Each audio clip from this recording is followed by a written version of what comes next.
Everyone knows Michael Douglas as the son of legendary actor Kirk Douglas. He's a two-time Academy Award winner with a net worth of over $350 million, enough to own a 250-acre estate and vacation in a Mediterranean villa. Many have heard about the setbacks to the high-profile divorce, a son imprisoned for drug charges, and the battle with cancer that nearly took away his voice for good. But what few people truly understand is how he turned what seemed like career-ending scandals into a foundation for something even stronger.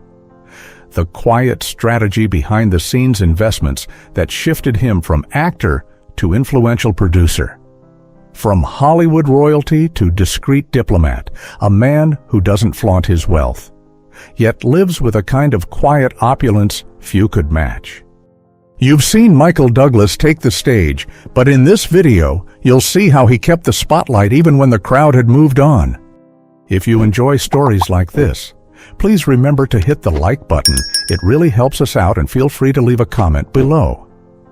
He was the son of the legendary Kirk Douglas, yet he grew up in a small rented apartment in New Jersey, delivering newspapers at dawn, mocked by classmates who asked, "How can Kirk's son be so ordinary?"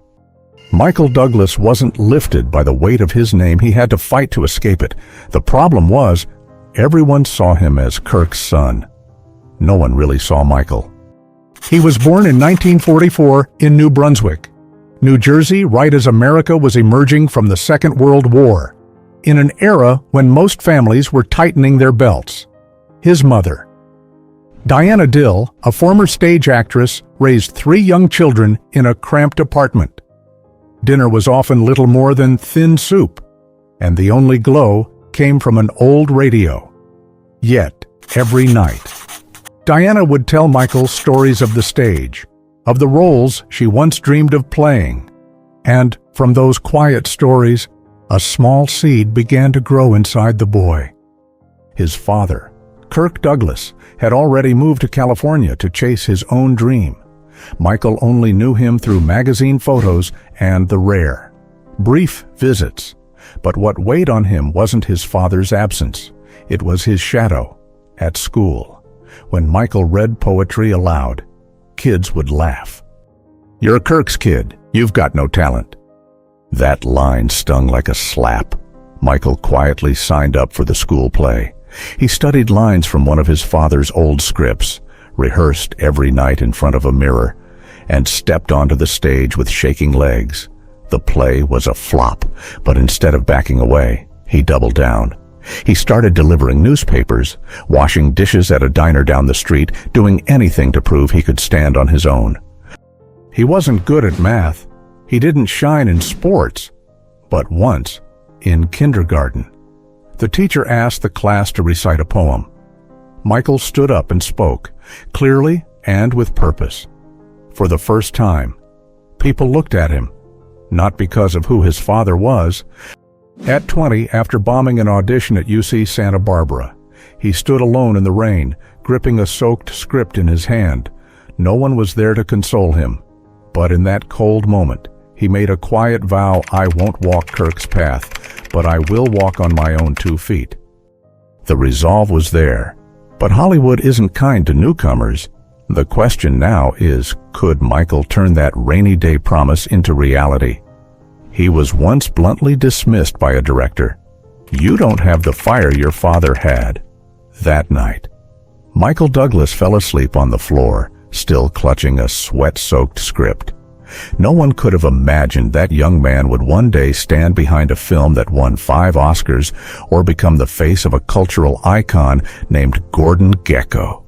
So what kept him going when all of Hollywood saw him as nothing more than Kirk's son? It was the 1960s. Hollywood was a brutal arena where only the most persistent survived.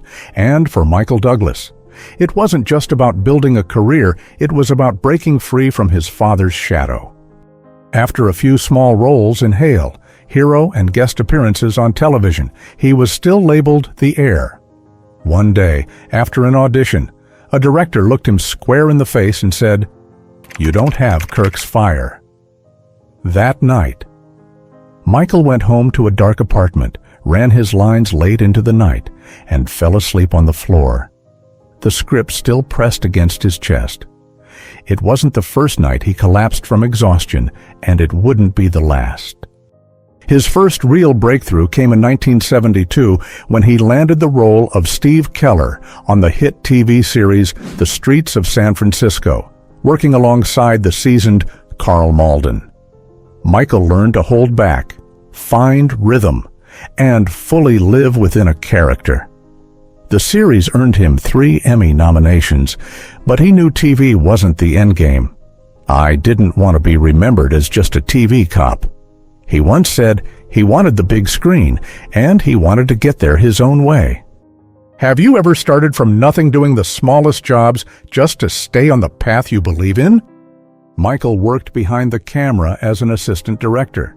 He fetched coffee, stood beside the camera, listened to every word the director spoke to the actors.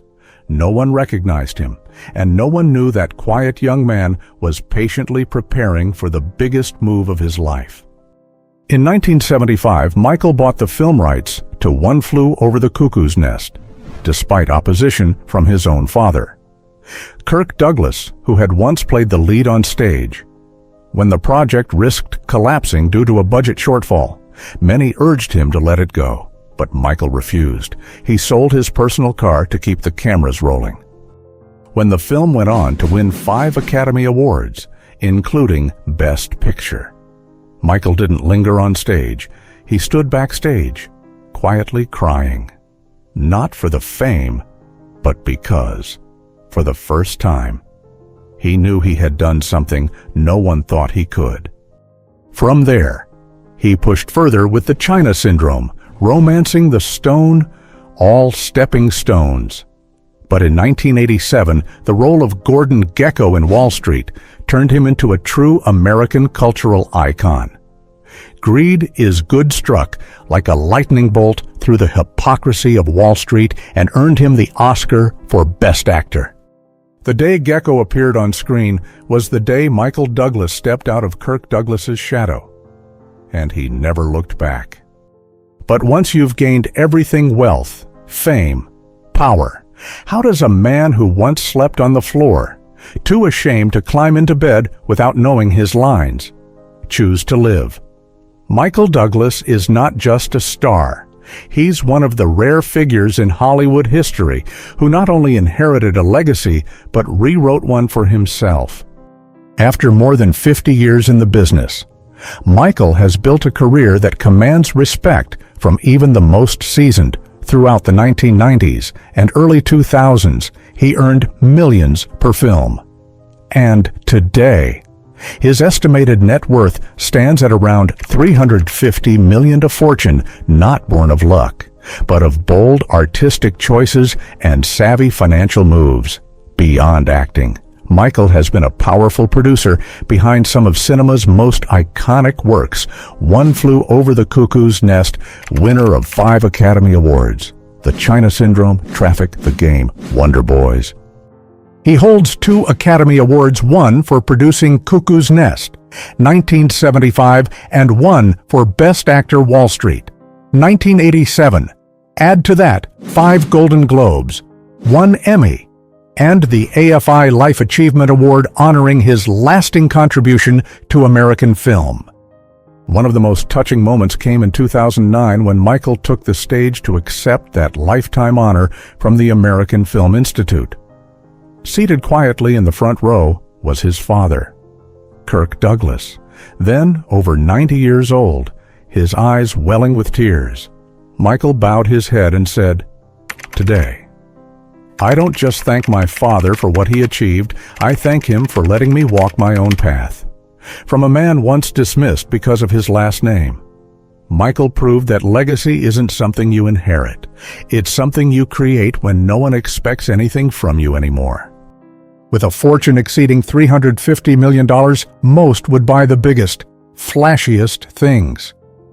But Michael Douglas chooses differently. He buys places where every brick has meaning, where each window opens to a memory. His primary home is in Bedford, New York, a 250-acre estate worth around $20 million. It was once an old farm, which Michael and Catherine restored while preserving its soul: steep wood-shingled roofs, stone fireplaces, and high oak-beamed ceilings aged by time. This isn't just a place to live, it's where the first ideas for traffic took shape, where Catherine practices harp with daughter Karis each spring, and where, according to a close friend, Michael once sat alone through the night in the wood-paneled library, rereading letters from his father back when their relationship was still trying to heal. "I need a place to think," he once said in a rare interview. "It doesn't have to be grand, just real." Their second home lies in Mallorca, Spain, along the Mediterranean coast. Unlike the rustic calm of Bedford, this villa is sun-drenched, spacious, and steeped in family history. It once belonged to Catherine Zeta-Jones's grandfather and was where she spent her childhood summers, when the family considered selling it. Michael insisted they keep it. He poured money into restoring the house, but left its soul untouched. Each year, they spent a few months here. Michael sits on the veranda, sipping red wine, reading philosophy, or handwriting in his journal. When a journalist once asked why he didn't just move there permanently, Michael laughed, "If I lived here full time, I might stop wanting to act." Some houses are built with money, others with memory and gratitude. Neither of these homes has the Hollywood flash you'd expect. They don't appear in glossy magazines, but for Michael Douglas, they're the only places where he breathes at his own pace, no longer a celebrity, not someone's son, just a man, a husband, a father preserving rare peace in a noisy world. And when he leaves that quiet life to return to work, he doesn't step out with bodyguards or entourages. He drives away in a quiet-toned car, smooth engine, discreet exterior, very much like the man himself. Michael Douglas doesn't collect cars for show. He chooses them like he chooses roles selectively, purposefully, with a quiet sense of style. The matte black Mercedes-Benz G-Class is the one he uses most. Worth around $150,000, it's not a vehicle for showing off, but one that keeps him safe. In Bedford, where winter snow can pile high, he still drives it down winding forest roads to drop off his kids, or just pick up groceries. Once, a neighbor recalled, "I saw him pull up in the Gee wagon, order a black coffee, and sit reading for almost 2 hours. No bodyguards, no fuss, just a dad from the neighborhood." His Porsche 911 Carrera 4S, valued at roughly $135,000, is more personal. He often drives it alone. In late autumn, Michael leaves Bedford at 7 a.m., heads down the Hudson Valley. Window halfway down, no music, no GPS. That's when he talks to himself about roles, about life, about the kind of stillness acting rarely allows. Once, he even showed up in that car to a Wonder Boys production meeting. Getting out. He told a colleague, "A good actor doesn't need to shout, neither does a good car." There's also a Tesla Model S in his garage, worth about $90,000, not because he's into tech, but because he wants his kids to see that Dad's still learning. Catherine once said he figured out how to charge it, adjust the driving modes, even read the manual just because he didn't want to fall behind. No Bugattis, no flashy Italian sports cars, no vanity plates. For Michael Douglas, each car is a quiet choice, like the man himself, steady, enduring, and only showing force when it truly matters. And when the engine turns off, the door closes, and he steps back into the home where he once read scripts alone at dawn. It's not the life of a superstar, it's the life of someone who reached the top and chose to stay grounded. Hollywood has never been a place for stillness, but Michael Douglas found a way to survive within it by living as if he never truly belonged to it. Each morning, he wakes at 6 a.m., no phone, no social media. He brews a cup of black coffee, spreads out the New York Times on an old oak table, and sits for nearly an hour just reading, reflecting, letting the day begin like a slow-moving stream. Michael once said actors live many lives, so when I'm not acting, I need to live a real one. And his real life is Catherine. Catherine Zeta-Jones. 25 years his junior isn't just a movie star, she's his companion, his anchor. Married in 2000, they've weathered it all from career peaks to turbulent times, his battle with cancer, her struggle with bipolar disorder, but instead of growing apart, they stepped back, rebuilt through the simplest things, reading together, cooking together, being quiet together. Their children, Dylan and Karis, didn't grow up on red carpets but in the nature of Bedford. Michael drove them to school each morning, talking about ethics instead of fame. One time, Dylan's friend asked, "How come your dad's so normal, but he's like a big deal on TV?" Michael just smiled and said, "Daddy tells stories for a living, but home, that's real life." On weekends, they play music together, cook, walk the grounds. Each room in their home holds more than expensive decor. It holds memories. Photos of Kirk holding a baby Michael, of Catherine hugging their daughter under the Mallorca sunset. That may be Michael's greatest legacy, a family still intact in a world where that's become a luxury. And now that he's found something worth preserving, Michael has begun opening his heart to something bigger: society, justice, peace, because he knows no one truly lives in peace if the world outside remains unsettled. He once stood on the Oscar stage to thunderous applause, and later lay silent, unable to speak, after 8 brutal weeks of chemotherapy. He was hailed across Hollywood as the immortal Gordon Gekko, but quietly bowed his head in a prison visitation room, writing letters by hand to a son battling addiction. So what keeps a man from falling, especially when the world assumes he's already finished? For Michael Douglas, the real tests didn't just come from difficult roles. They came from moments in life that felt almost impossible to survive. In 2010, at age 65, Michael was diagnosed with stage IV throat cancer. His voice grew hoarse, his face grew hollow. He endured 8 weeks of intensive chemotherapy and radiation each day, a battle between body and will.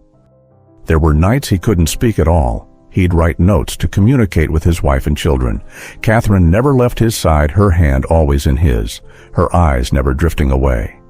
Dylan and Karis brought him books, games, and bedtime stories just as he had once done for them. And by the end of treatment, one doctor said, no one expected him to endure the way he did. But it wasn't the first time he stood at the edge of the abyss. In 1995, Michael divorced his first wife, Deandra Luker. After 22 years of marriage, the separation cost him over $45 million and left emotional scars that lingered. His eldest son, Cameron Douglas, struggled with severe drug addiction, was arrested multiple times, and ultimately sentenced to 7 years in prison in 2010. Michael never gave up on him. He wrote letters by hand throughout Cameron's time in prison. He personally arranged rehab when Cameron was released. And when the time came, he simply said, "You don't have to go back to who you were. Just start becoming who you can be." During this period, the tabloids were relentless. Rumors spread that Michael had a sex addiction after Basic Instinct. In 2018, he was accused of inappropriate behavior dating back to the 1980s, allegations he strongly denied, and for which no credible evidence ever surfaced, rather than respond with a media campaign. Michael chose silence and returned to work. Then, in 2020, as COVID-19 swept the world, Michael, by then 76, contracted the virus. Once again, his health hung in the balance, but just months later, he was back on set, completing the role of Benjamin Franklin in the historical miniseries released in 2024. He hasn't always been right, he hasn't always been strong, but he has always come back. Every wound leaves a mark on the soul, and yet it's often those deepest grooves that reflect the most light. And when that light grows bright enough, the wrinkles fade, What people see is a man steadfast, reflective, and strong enough to become a symbol for an entire generation. But in the end, when the spotlight dims, what remains? A star, a legacy, or a lesson in quiet resilience. When the stage lights begin to fade, what makes a person endure? For Michael Douglas, it's not the golden statues lined up on the shelf, it's what you leave behind for others every time you rise from the dark. Over more than 5 decades, he became a symbol of layered, deeply human performances, from the seductive greed of Gordon Gekko, to the broken father in Traffic, to the weary professor in Wonder Boys.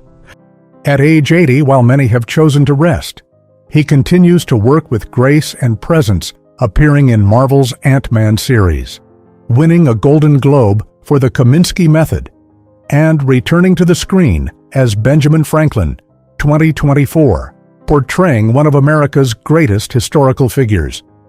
Not because he craves the spotlight, but because he believes a true artist lives until the final line is spoken. And yet, art is only part of the legacy. Since 1998, Michael Douglas has served as a United Nations messenger of peace, advocating for arms control and donating millions to humanitarian efforts, including the Plowshares Fund and the Nuclear Threat Initiative. In 2015, he received the Genesis Prize and gave the full $1 million award to programs promoting inclusion and cultural understanding. To him, impact doesn't lie in headlines. It lives in the real change you make in someone else's life. His legacy also lives in the home he returns to each evening. In Catherine, his partner through every chapter of triumph and hardship. In Dylan and Karis, his children raised close to nature, learning compassion from a father who never stopped striving to be the best version of himself.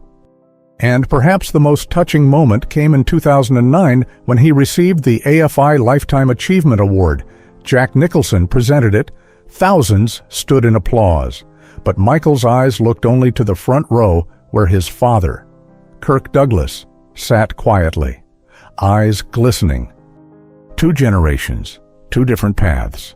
But in that moment, they stood together not just as father and son, but as 2 men who had finally come to understand each other. And if there's one thing Michael Douglas has offered audiences after all these years, it's not how he lived as a star, but how he lived as a kind man. Have you ever known someone like Michael Douglas in your own life? Not perfect, but resilient. Someone whose quiet strength made a bigger impact than any speech ever could.